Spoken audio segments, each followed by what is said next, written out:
He's known as the supreme architect of the universe.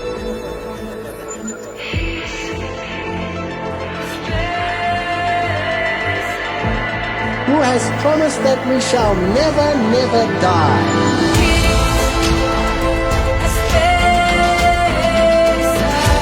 They turn it upside down. This is a Masonic source which blows them out of the water. What do they call their deity?